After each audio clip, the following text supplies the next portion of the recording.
আসসালামু আলাইকুম বন্ধুরা, আশা করি আপনারা সকলেই ভালো আছেন আর আপনারা দেখছেন এমডি ভয়েস টিভি।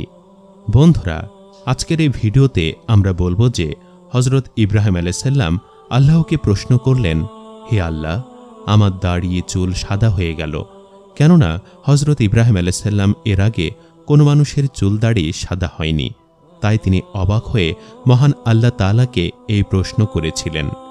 তারপর মহান আল্লাহ তাআলা উত্তরে কি বললেন?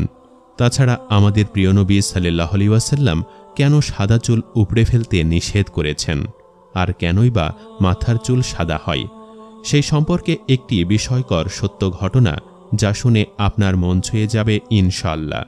তাই ভিডিওটি একবারে শেষ পর্যন্ত দেখবেন।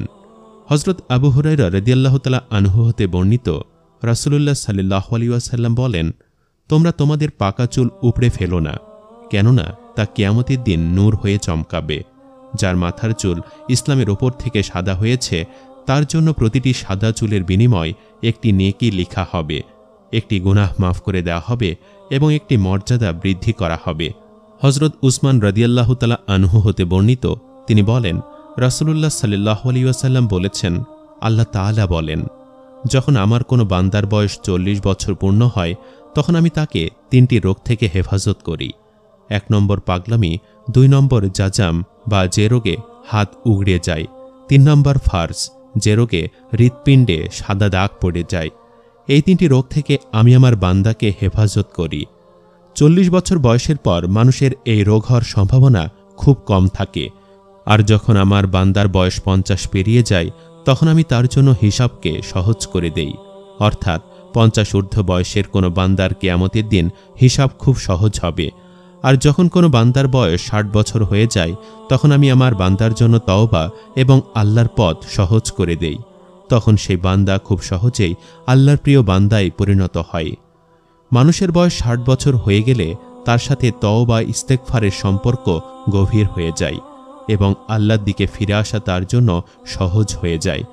যখন কারো বয়স 70 বছর হয়ে যায়, তখন ফেরেশতা সেই ব্যক্তিকে ভালোবাসতে শুরু করে। আর যখন কারো বয়স 80 বছর পেরিয়ে যায়, তখন তার জন্য নেকি লেখা হতে থাকে এবং তার গুনাহকে অবহেলা করা হয়ে থাকে। আর কেউ যখন 90 বছরের হয়ে যায়, তখন ফেরেশতারা বলে, এই ব্যক্তি আল্লাহর কয়েদি হয়ে যায় এবং তার আগের এবং পরের সকল গুনাহ ক্ষমা করে দেওয়া হয়। এর মানে হচ্ছে, আল্লাহ তাআলা এই ব্যক্তির আত্মা তার দেহে বন্দী করে রেখেছে, তার সাজা পূর্ণ হয়ে গেছে, শুধুমাত্র মুক্তির আদেশ আসার অপেক্ষায় রয়েছে। কিন্তু তাকে অবশ্যই ইসলামের ওপর অটুট থাকতে হবে, তবেই তার গুনাহ মাফ হবে। আর যখন কোনো বান্দা 100 বছর বয়সে পৌঁছে যায়, তখন তার সমস্ত নেকামল লিপিবদ্ধ করা হয়, যা সে সুস্থ সবল থাকতে করেছিল, এবং তার দ্বারা যদি কোনো গুনাহ হয়ে যায়, তা লেখা হয় না। 100 বছর বয়স এমন একটা বয়স যখন মানুষের মস্তিষ্ক কাজ করে না, তার সম্পূর্ণরূপে হুঁশ জ্ঞান থাকে না, সে উল্টাপাল্টা কথা বলতে থাকে। ইয়াহইয়া ইবনে সাইদ থেকে বর্ণিত, তিনি হযরত সাইদ বিন বাশিরকে বলতে শুনেছেন, হযরত ইব্রাহিম আলাইহিস সালাম, যিনি আল্লাহ তাআলার খালিল বা বন্ধু ছিলেন, তিনি সর্বপ্রথম ব্যক্তি যিনি নিজের গোঁফ কেটেছিলেন, এবং তিনি সর্বপ্রথম ব্যক্তি যার মাথার চুল সাদা হয়েছিল। ওনার আগে মানুষের মাথার চুল বা দাড়ি সাদা হতো না।